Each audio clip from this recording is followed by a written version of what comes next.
Welcome to the Kindred Journey podcast, the podcast where women share their experiences of stepping into courage when comfort is no longer an option. This is the podcast for connecting in community with women who have been shaped by the liberating to challenging seasons that life endures. I am your host, Leslie. I am a wife, mother, daughter, sister, and friend. I too have experienced these seasons in life, and I want you to know that you are surrounded by a community of courageous, real women here for you. I can't wait to connect, so grab your favorite beverage and join me on this kindred journey. In my conversation with Kathryn, she shares the hat she wears proudest, is being a wife and a mother. She unveils that the more she became entrenched in motherhood, she began to realize how important being a homemaker was. She talks about how all of her life's experiences have led her to where she is today. We discuss the rhythm of the seasons, not only in nature, but also respecting and honoring these seasons in life. Not only does purpose breed happiness, but to trust yourself and trust the process. We all just want to get to the end result, and you can miss the beauty and growth that is wrapped up in the process. Join me on this kindred journey of grit and grace with Kathryn Garland. Hey, Kathryn, how are you today? I am doing well, thank you. It's a crisp morning here. We've had a lot of slush, and I'm so happy it's crisp today.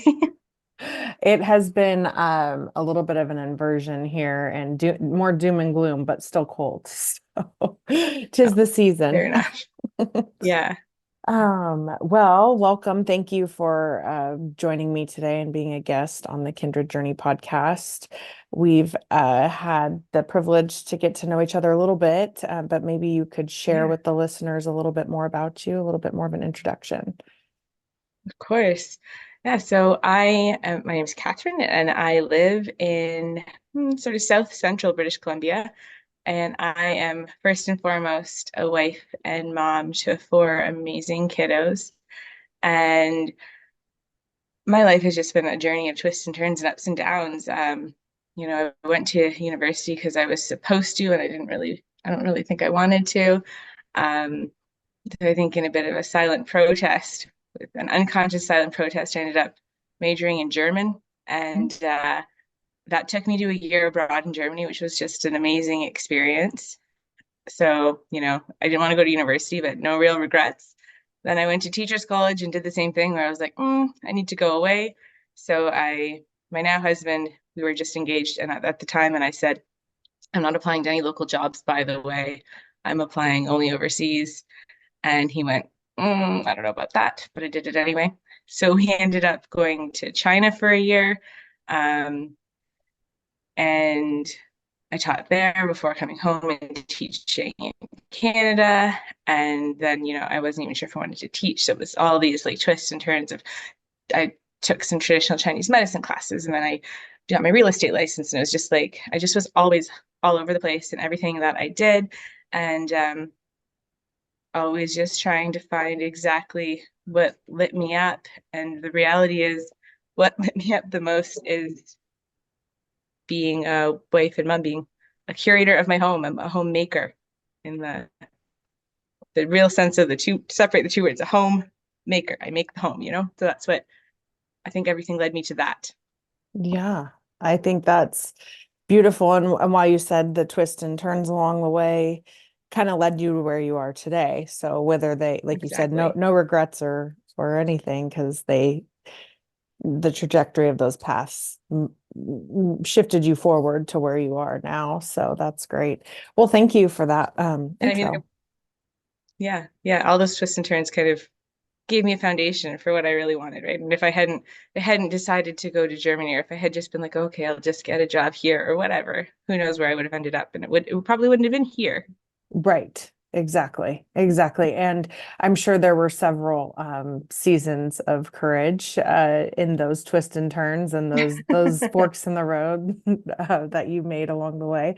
Is there one that maybe might be sticking out to you the most, that a season or a moment of courage when comfort was no longer an option for you? It's funny. I've reflected on this so many times since we first started talking about me being a guest. And I really wish I was going to talk about one thing. And this morning I went, no, I have to talk about just how it's felt like such it's felt like it was like deep down in my like the core of my soul what I needed to do. And it's been so hard, and I've come up against so many things to just be the mother that I wanted to be and build the life that I wanted for my family. So like I thought about talking how hard it was to move to Germany by myself. And I thought about how hard it was to like be in China. And I thought about how hard it was to like all these things. But really, I think the thing that upon reflection actually required the most grit, the most courage, the most like conviction is just being the wife and mom that I wanted to be, Mm. because it's just not, it's the hat that I wear the proudest, but it's just not the most revered in Mm-hmm. current society in North America, at least. I'm sure it is in some places. But, you know, I remember as a child saying to my mom, you know, she said, "What do you want to be when you grow up?" And I'd say, "A mom." And she'd say, "Well, I know, but what else?" And that was it. Like, that is actually all I wanted. But I kept being pushed to, like, what else? What if something happens to your partner? What if this? What if that? You need a career. You need. And so from a young age, it was always the most well-meaning push from my mom, especially to do something else, and just a push to be something against what I really wanted. So I think that's been the most challenging thing, is really to just settle into this role of, yep, you know, you're writing on an application for something in what occupation? Homemaker. You know, the Mm-hmm. first couple of times I did that when I had given up my teaching career, it was a little bit of a, how is this going to be perceived? Because I was so used to just writing teacher, and everyone goes, "Oh, you're a teacher? Tell me more." You write homemaker, and they're like, "Oh, okay." You know, it's a very different reaction for me. I'm sure other people have had other reactions, but for me, it's always been a bit of a, "Oh, so you have a degree and you do, oh."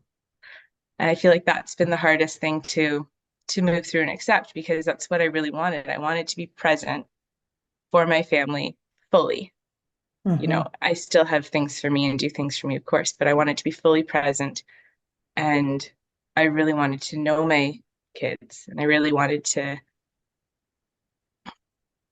just build a magical life for them. And maybe we're not going to be able to go on these fancy vacations because we're, you know, a one income house. And, you know, we have way more beach time than we would have otherwise in the summer. You know, it's trade-offs. Right.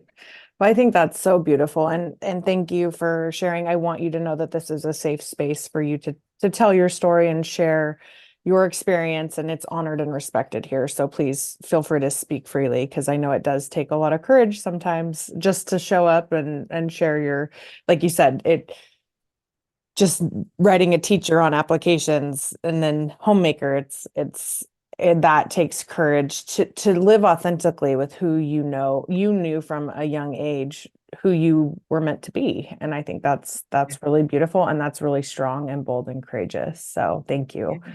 thanks. Yeah, Maybe you could go into a little bit. I think it's great. I can relate to you. Like you said, everybody's story is different, and maybe some mothers feel the passion or the purpose outside the home more than in the home, totally. and need that 9 to 5 or that corporate job or entrepreneurship. So maybe you could share a little bit about how your your life choices and your life path has kind of led you and built you up to be the homemaker, your choice to move to Germany, and all your other past experiences of being a teacher. I mean, it sounds like maybe what does that fully look like for you in the home, being a homemaker, and how your previous experiences have kind of shaped and molded you into that homemaker that you are today? I find that to be such an interesting question, because it's almost like trying to compare yourself to a person that you never were. And I know that that's not what you mean, but it's almost how I'm perceiving it. And that's not a negative. It's just the reality of how that question hit me. But it's like everything I did, I had to do to get here. So, I mean, Mhm. like Germany, I was 21. I was 21, I think. I think I was 21 when I went. And I went as part of a program, but I actually arrived that day on my own. I went and visited a friend on my way, so I didn't go direct from Canada. So I didn't arrive with my cohort. I didn't, and I arrived there, and there was I went to school in a castle there. The campus was actually a castle. So like you can imagine how go find this person's office. And you're like, great, it's a castle. So like just little things like that where I was just like, I looking back, like right now, as a 39-year-old, could I even do that same journey? I don't know. I think it's a little bit of the like invincibility of being 21 that got me through that, right? But but I did, and I didn't speak. My German wasn't very good, and the the groundskeeper that I was supposed to be finding didn't speak a word of anything other than a German dialect. But like I figured it out and I got through it. And I did the year. I was worried I'd be homesick, but I did the year anyway. And so like that gave me this sense of like I can do hard things. Like that was hard. Didn't even feel hard at the time. It was upon reflection. I was like, no, that was actually really hard. And going to China, not applying for a job locally. I'm qualified to teach French, which is like the golden ticket in Canada for most people. If you can teach French, you're going to find a job for the most part. Exceptions to everything, of course. But when I finished teachers college, jobs were really hard to come by, and I had this golden ticket, and I didn't even try and use it because I was like, nope, I'm going abroad. So again, it was like I can do hard things of like for personal progress, also for like I can ignore the naysayers, like I can do hard things in that way. So it's this whole journey of like I can do hard things. Like, I got my real estate license as a mom of 4 who worked. I can do hard things. I can find time in the nooks and crannies. Like it was all of these bits and pieces of really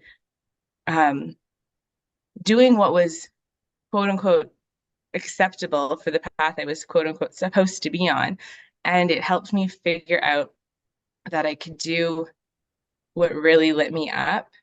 And it didn't matter if it was hard, because if it was what I really wanted, it didn't even feel hard. Like, there were moments when it felt hard. There was this moment when I finally found the groundskeeper and I realized that his dialect was one I didn't fully understand. And we were going to be like bad sign languaging to each other. And there was this moment of like, oh my gosh, can I even find where I'm supposed to sleep tonight? What am I going to do? Because he had to take me to my room.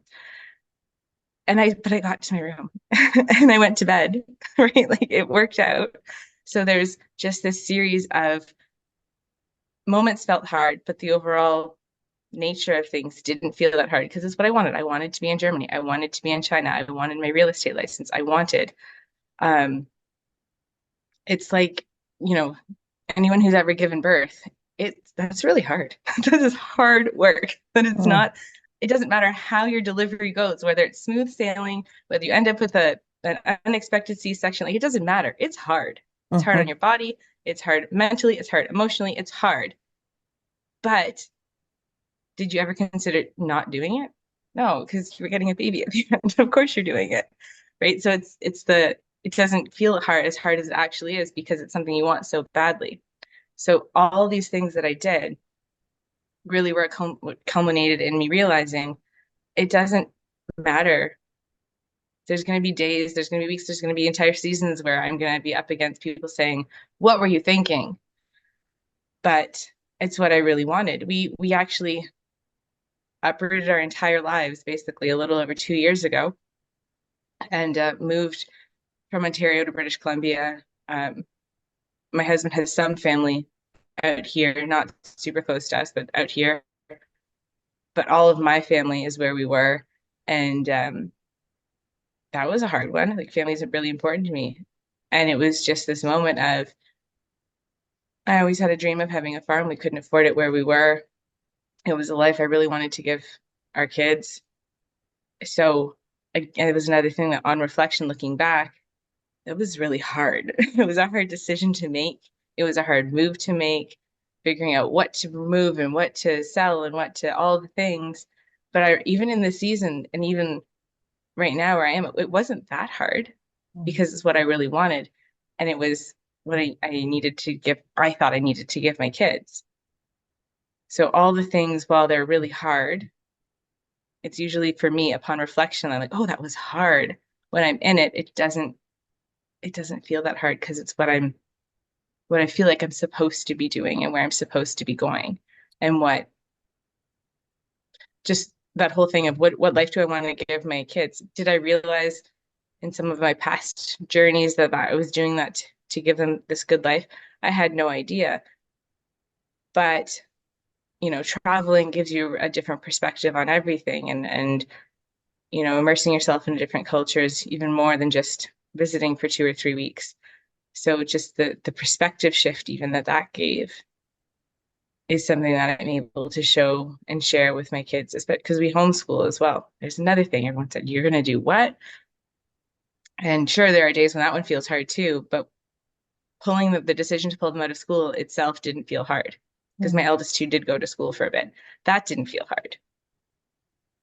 Because you knew it's what you I don't wanted. even know if I answered your question.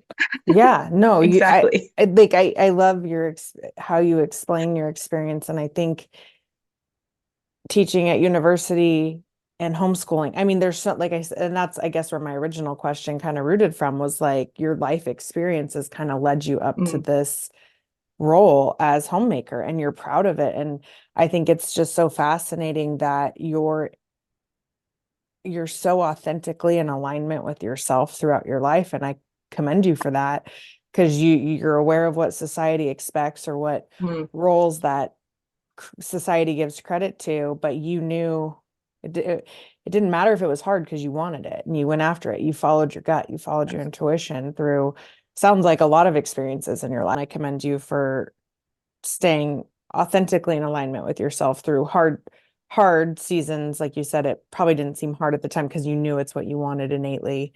But upon reflection, you did know, yeah, that was a hard part of it, or a hard season of it, but I got through it. And like you said, pulling your kids out of public school did not seem hard, because it's what you knew you wanted, your intuition. But there are hard days. Yes, there really are. Homeschooling is a journey. I can only imagine, especially, I'm sure, through COVID and all. Well, I guess it didn't matter, to you, because you were probably already homeschooling, and you guys being on a farm. Maybe you can share like what your day today looks like, as far as being a homemaker with, like you said, you knew you wanted a farm, and so you had to move away from family, which is hard. And I can relate to that, because we don't have family close by, and we just have one toddler right now, but one on the way. And so I get it. And I have felt in this season of motherhood, this is hard, like working full time, and having babies, and sick days, and just all the variables that come with having kids that you don't have when you're, single, or just married, or whatever. But so yeah, maybe you could share a little bit about just what your day is in the life of a homemaker, and what you guys do on the farm. Sure.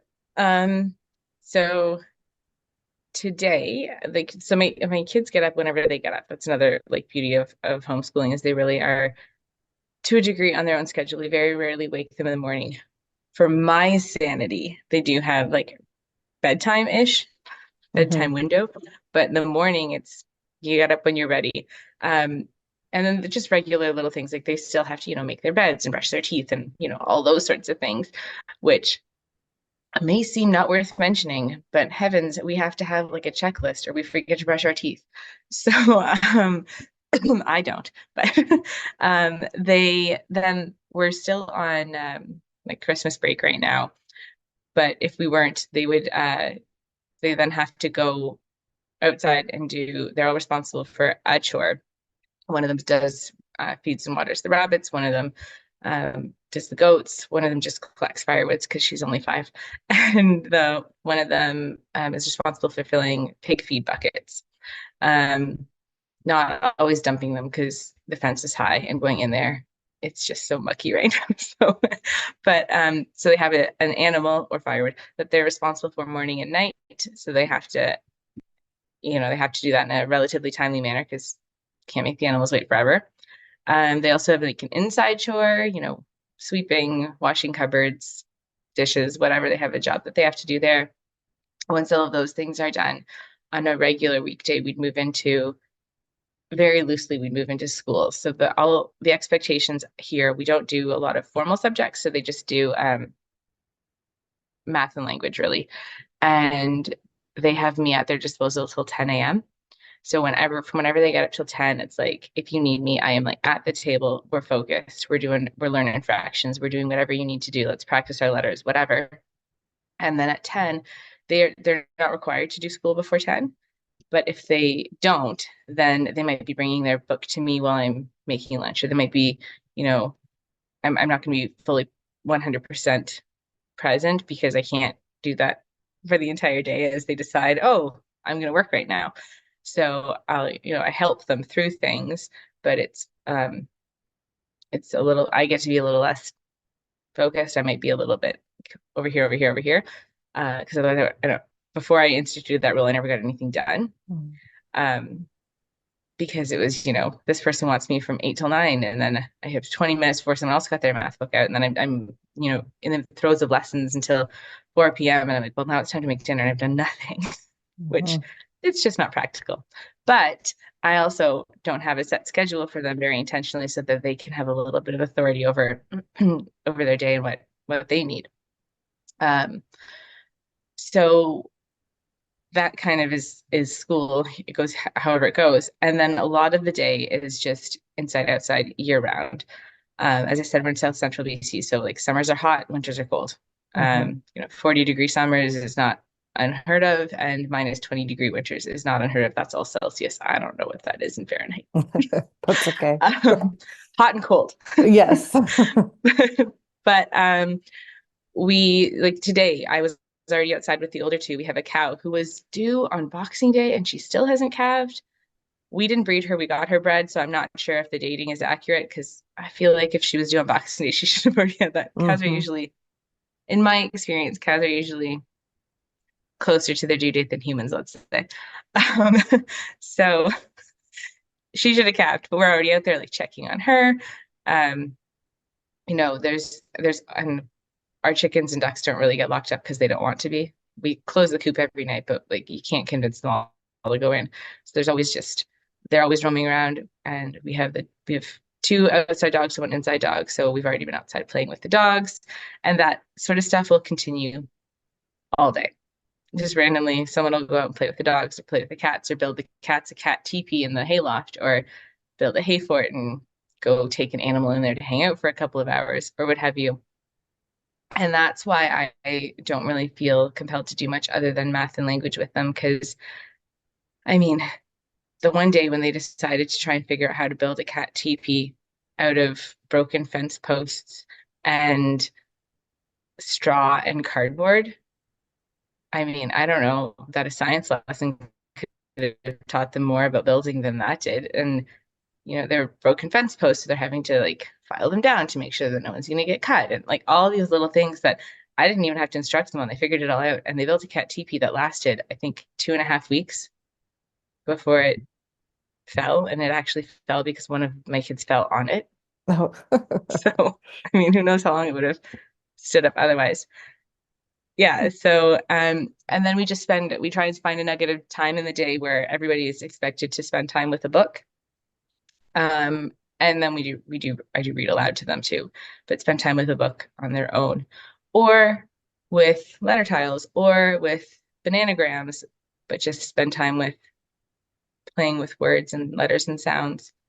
So it's kind of our homeschool / farm day. And then my husband does a lot of the farm chores, and the kids pop in and out of. And it depends on their mood. Like sometimes my boys in particular are moody about how much of a workhorse they feel like being. There are days when they are out there all day fixing fences and, letting these animals into that pasture, to that pasture, whatever. And there are other days when you can't get them to do anything. So yeah, it's just the rhythm, and then following the rhythm of the seasons is really important as well, especially because of the farm. So, we're up a lot earlier in the summer and outside a lot later in the summer. And everyone gets a lot slower start and wraps it up really early, including like the kids. In the summer, I have trouble getting them to come in before 9 at night. And this time of year, they're calling it quits on their own by 4. So I love that. They really do follow the seasons. And sorry, go ahead. no, I was just gonna say, and I think that really has a lot to do with the animals because I mean, we lived in the city and they didn't follow the seasons nearly as closely. Mm. Yeah, I think seasons are for a reason, right? I mean, for especially tying back to agriculture and Mhm. harvesting crops and letting the ground rest and letting your body, I feel like there's just so much correlated, and the closer we get and the more saturated we get to technology and city life, and you don't get in tune with your own self. And I understand too, I'm in the Pacific Northwest, so it doesn't get dark here till 9:30 at night. I'm out in the garden, after dinner and working in the garden, and up it's 5:30, I think, is when the sun comes up. So it's definitely longer days in Mhm. the summer versus in the winter. And it's definitely more of a season to rest and to restore right now. So I think that's wonderful that you guys have that life, that farm life of living in the And I really country. enjoy it. I've always felt like winter was I call it the slowdown season. And I remember always just wanting to be under a blanket with a book and a hot cup of something. Um, but you have that, no, you got to go to work, you got to go to school, you got to go meet up with your friends, you've got to go to the play dates, you've got to go whatever for whatever season of life I was in. And I feel like I'm really trying to respect that for my own sake and for my kids' sake. It's that whole thing of, okay, what do I want for my family? And this is another thing I've come up against is all the expectations that don't shift in slowdown season. You're still expected to do certain things and be certain places and what have you. And I mean, we've taken like I think we're on our third week of what I call taking time off of life. Now, us taking time off of life looks very different than what it may sound like because we have a working farm and 4 children. So we have hardly taken time off of life in that sense. But I mean, we haven't done any lessons. We have drastically pared down any social commitments. Um, we've we've just been home. And one of the things that I always wanted for my children was I only have one brother, and he and I went through seasons of close and seasons of not close, as all siblings do. I always knew I could rely on him, but there was from this age to this age, we fought more than we did anything else. And from this age to this age, we got along really well, and whatever, right? Like, because I only have one, it was very obvious. It was like, we got along, we didn't, got along, we didn't. But because we have four, I was really hoping, and, man plans and God laughs, but I was really hoping that my kids would at least have somebody that they could, hang out with all the time. Of course, that is not how it works all the time because they also are just human and siblings. But um, they, in the last couple of weeks, where we have pared down everything outside of the 6 of us in the farm, they have been playing more with each other and getting along better again. And it just really reminded me what I wanted. Like we homeschool not just so I can have a better relationship with them, not just because I don't want them in the school system, but because I want this to be really like I want us to know each other, not just me know them. I want them to know each other. Um, and that's another thing that I think was a bit of a challenge that I came up against in the way I'm choosing to raise my family was because I just don't think that there's and from my experience, there isn't as much value on sibling relationships as there was, say, for my grandma. Mm. My grandma is really close with all 5 of her siblings.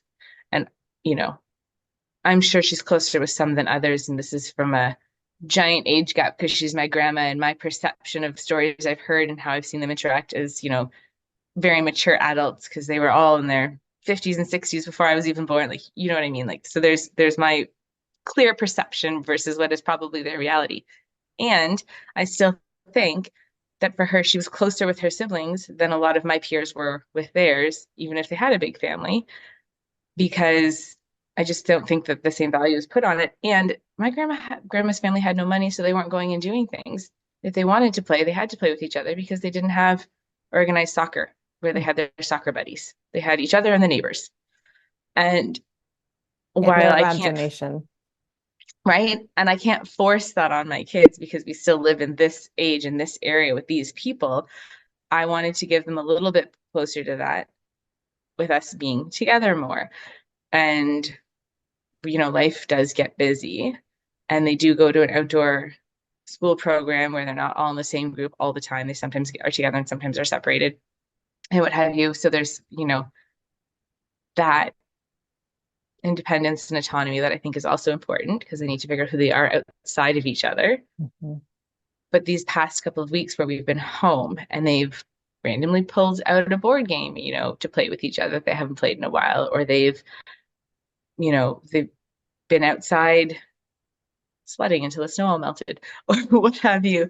Those things are what light my heart up. Like, those are the moments that I'm just like, I don't even want to insert myself. I just want to watch, because I feel like it's just this magical moment of childhood where, like, if I jumped on the sled with them, would they be happy? Yes. Would it elevate their happiness? Maybe.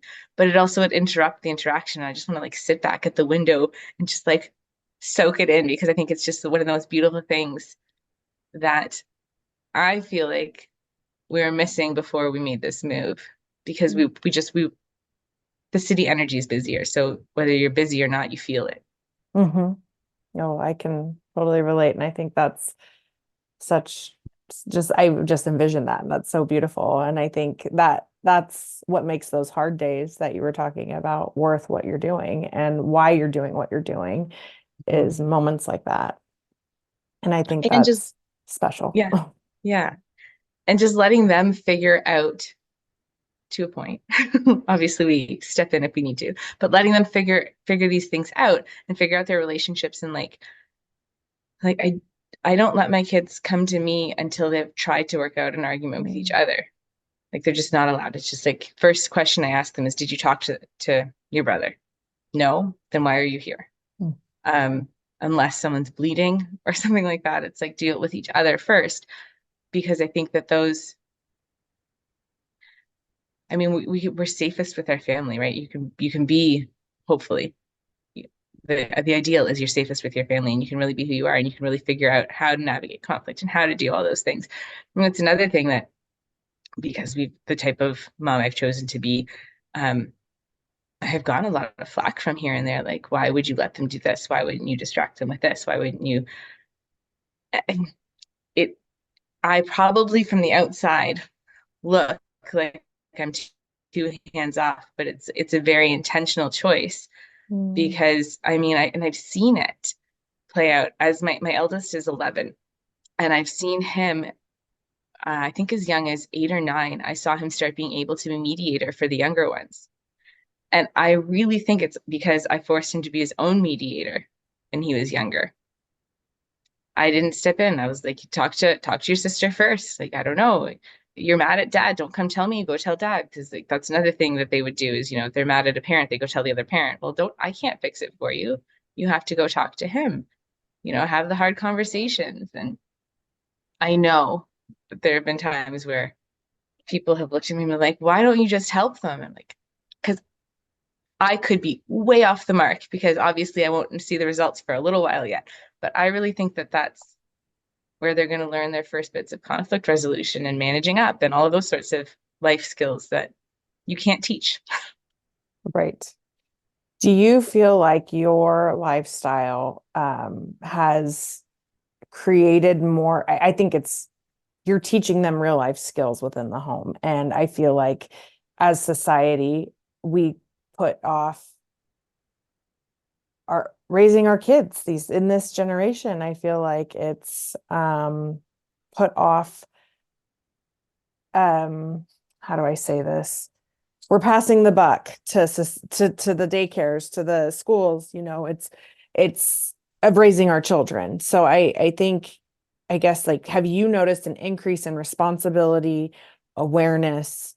I mean, in your kids since making this move, have you noticed, like, especially being a teacher, as far as, I don't know what grade you taught. I can't recall if you mentioned that or not, but can you see an increase in responsibility and in your kids from having responsibility and roles to take care of other animals in their day, and just again, I feel like we just kind of pass it, like them coming to you to try and have you solve it for them. You put it back on them, like giving them their responsibility back. I mean, I don't know if my question is quite clear, but I just feel like the way that you are raising your children and homesteading and homemaking is increasing you're preparing them for the real world in a good way.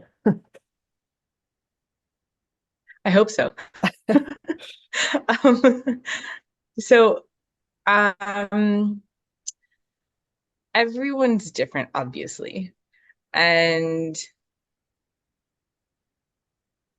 I think, so I guess the short answer is, yeah, I really think that I am.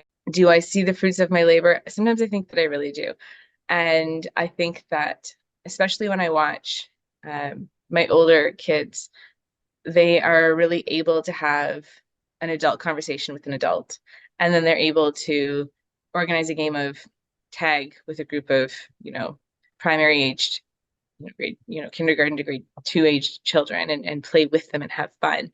And then they're able to, yeah, sure, I'll hold your baby while you go to the bathroom for 5 minutes. Like they really are able to adjust and adapt to all those different age groups, which feels like, my older two are 9 and 11. Obviously my 11-year-old is a little bit better at it. He's got a couple more years. But I really feel like those are concrete, yes, it's working moments, because the number of children that I taught that were able to carry a conversation with an adult was low. And I don't just mean me, like you watch them with other adults, or when parents are in and even it's their friend's parent who's there for a field trip or something, like you can see those things. It does seem like it's fewer than I feel like it should be. And that's obviously, again, my perception, not necessarily what everyone would agree with, my perception. Because they spend so much time with the same age peers, I think that they're losing that skill, especially if they happen to be an only child or the youngest or the oldest, then they're missing the other end of it, right? If they're the youngest, they're missing the younger kids. If they're the oldest, they're missing the older kids, right? If they're smack dab in the middle of a big family, well, that would be a different situation. But so I do think that there are some life skills that they're getting from doing it this way. And then I feel like there's just things that I have to really work on reminding myself too, even just little things. Like our daughter goes and does horseback riding just down the street. We don't live on a highway. We don't live on a super slow road, but like it's not a highway. It's not crazy. There are no sidewalks because it is rural, and it's, I don't know, 4 or 5 houses down, which is probably about a kilometer, because it's, yeah, maybe a kilometer or two.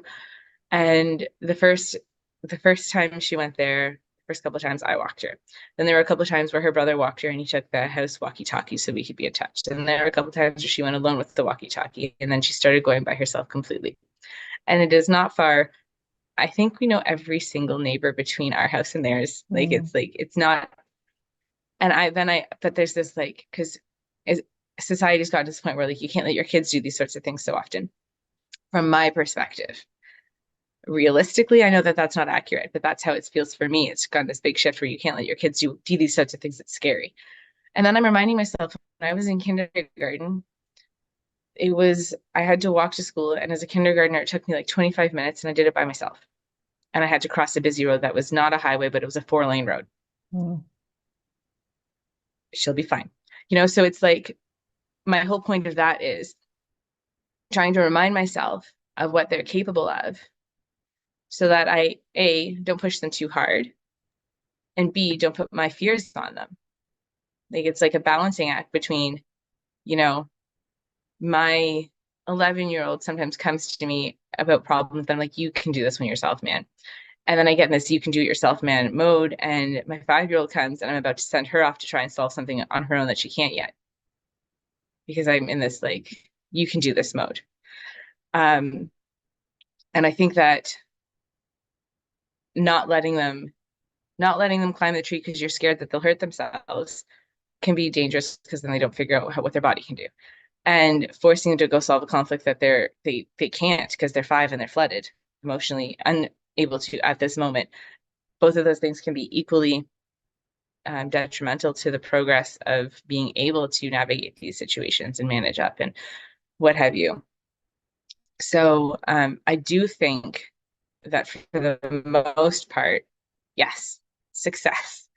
And I feel like every day is a balancing act of those two different things. I feel like I went on a bit of a tangent there. But I feel like every day is a bit of a tangent of balancing the like my fears versus having too high of expectations for age, especially as my kids get older, because when they're all, from the oldest to the youngest is only, it's just over 5 years apart.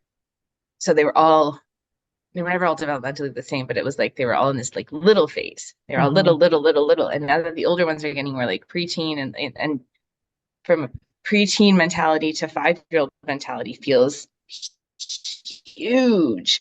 Whereas from 6 to 1 didn't feel as huge, even though I realized developmentally it is, like it didn't feel as huge in the way that I parented, I guess, not the way that one parents, but the way I parented. So I feel like the balance is getting harder. And yeah, it's just another challenge with the way I've chosen to do things. Yeah. Well, Again, I feel like I went on a tangent. I loved everything that you said. And I think those are great boundaries or guidelines to have for any parent for parenting, like you said, to not push too hard and to not put your fears on them. I think that would be it's a constant, and all kids are different. You can't parent your 11-year-old, like you said, the way you parent your 5-year-olds, especially with not just their personalities, but where they are developmentally. It's completely different. So that's a balance. And even the way I parent my 5-year-old compared to where I parented the other 3 when they were 5. Right. Like, it's not the same at all because they're all very different personalities and they're in a different family. My uncle said this to me once a million years ago. I don't know. I think I was already a mom, but I don't know how many kids I had by that point or whatever. And he's a dad of 3. And obviously they're grown because they're my cousins. But he said to me just like casually one day, he was like, yeah, but Kathryn, they're all born into different families. And I kind of went, pardon? And then I stopped and I thought about it. I was like, well, yeah, because my eldest was born to just 2 people who had a baby. And then the next one was born to 2 people and a brother. And then the next one was, and you know what I mean? They are all born in different families and the dynamic has shifted and our beliefs have shifted and our eating habits have shifted. Like everything's shifted. So it is a different family. So of course they're going to be different. Sure, who they are is different, but there's also other factors. The whole nature versus nurture debate can go on forever because they're not nurtured by the same situation anyway. Mm-hmm. And your lifestyle's different from when you moved. How many years ago did you guys move out of the city? Out of the city was about almost 4 years ago to where we are now was just over 2, but we left the city to a different place before we were here. So okay. And then how do you and your husband have any farm background or agriculture, or did you just knew this is the lifestyle you guys, can you maybe talk about that in itself, like learning if that's something that's totally foreign and new to you and your husband, and you're figuring out as a family, not just the 2 of you? yeah. So I am like as city slicker as they come realistically. Like my parents really didn't understand why they might still not understand. They may have just stopped saying so. I don't know, but they didn't understand why we were doing this. My husband grew up on the edge of a small town. So his backyard was a cornfield. They lived in town. They were not farmers. But he was around like a bunch of people he went to high school with were farmers because he lived on the edge of this small town. Like he dated a dairy farmer's daughter for a while. So he had exposure and experience on farms because, you know, he helped out at this friend's farm, he helped at that friend's farm, and his first job was rock picking in that farmer's yard. And so he had farm exposure from a young age, even, let's call it, but he wasn't raised on a farm. He had some aunts and uncles who had hobby farms, you know, they kept horses or what have you. But no, both of us were not farmers at all. And this was far more my vision for our life than his. If it were up to me, we probably would have done it sooner, but he wasn't ready yet. That's a kind of a hard thing to force. So I couldn't force it. So yeah, we aren't. It's just a lot of trial by fire. And I am a pretty good researcher. I seem to just know to ask the right questions and who to ask. yeah, so I got a bunch of books. We figured out some websites, and actually the internet is like for most things, but for farming in particular, from my experience, best friend and worst enemy. So I really like, I found some books that I feel are reliable. And then I like to, you hit the internet to figure out what you need to look up in the book is almost how I do it. Mm. And then the most valuable of all, the holy grail of help is just an experienced person. The first time we had a cow problem, knowing two cattle farmers and being able to call them and say, like, what do we do? Is obviously, and you're getting the one is he's in his 60s or 70s, and he's been farming his entire life from when he was a child, and then he took over the family farm. So like he knows, and just having decades of experience answered in 10 minutes is far more valuable than trying to find something in a book. So just being willing to be very humble and ask even the dumbest question to make sure you're doing it right, because we've taken on these animals because we do more husbandry than we do gardening or anything like that. Neither one of us. I grow garlic and I grow lettuce. Like, honestly, I'm just not a gardener. And my husband has no interest at all. And so we do animals, and it's imagine your entire lettuce patch dying. It's sad, it's upsetting, but it's not nearly as heart-wrenching as losing a goat. Like it's just different. So you really don't want to mess it up. So you work really hard not to.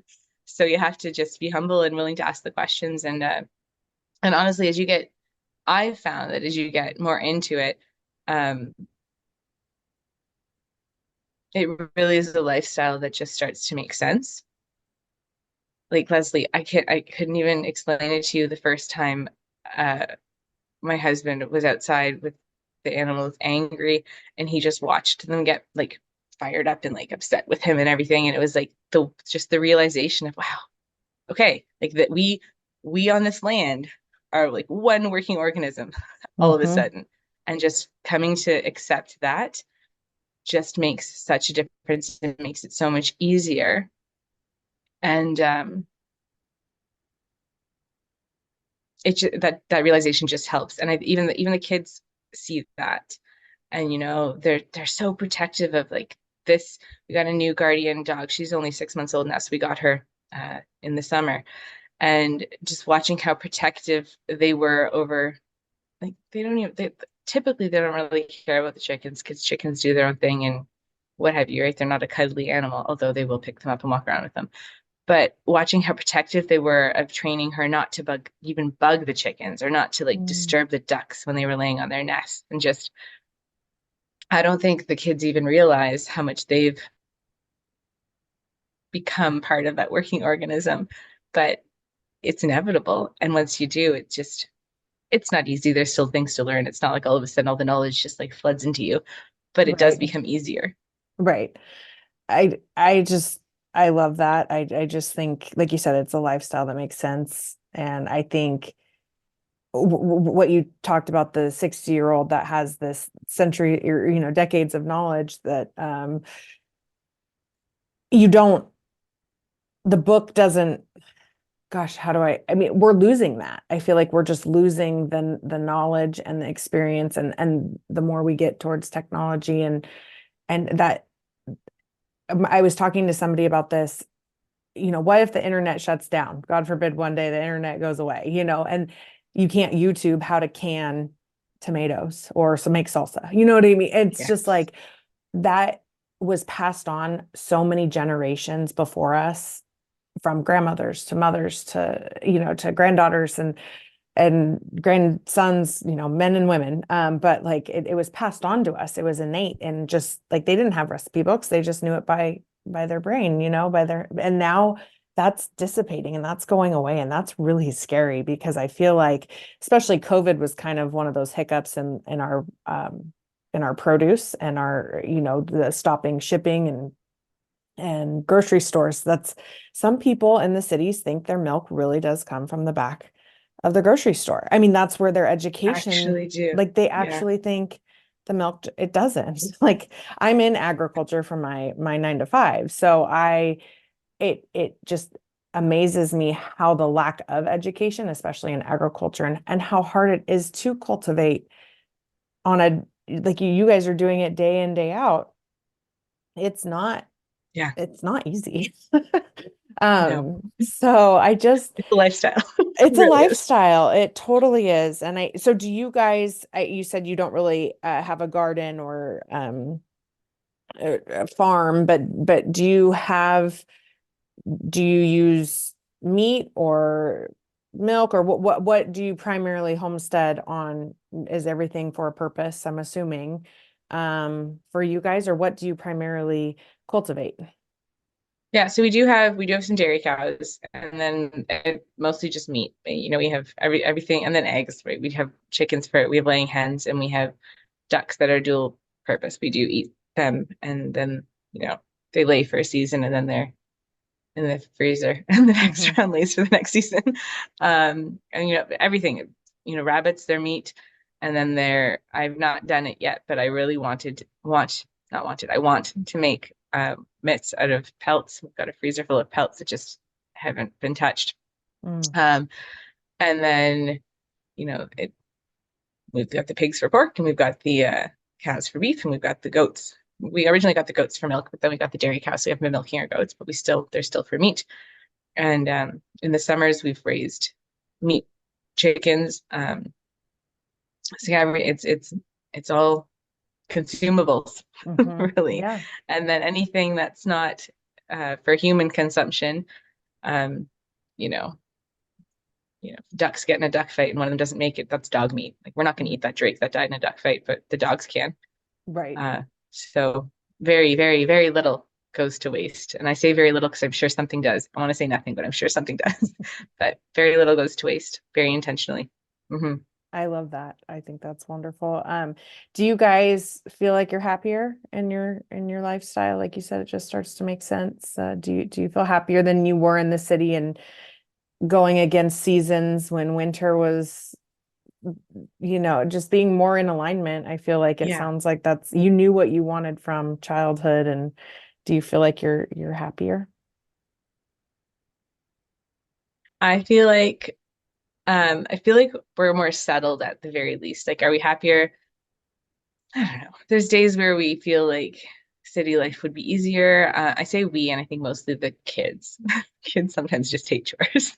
I think that's all But kids.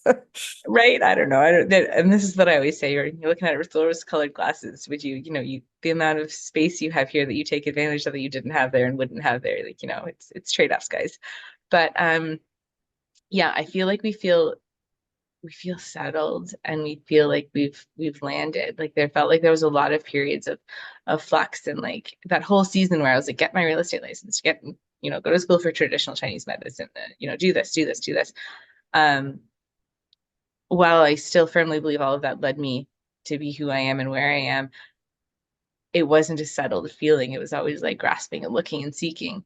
And while I pride myself in being a lifelong learner, so there's always a bit of that. It feels more settled and grounded now. And I feel like the kids are more settled and grounded here too.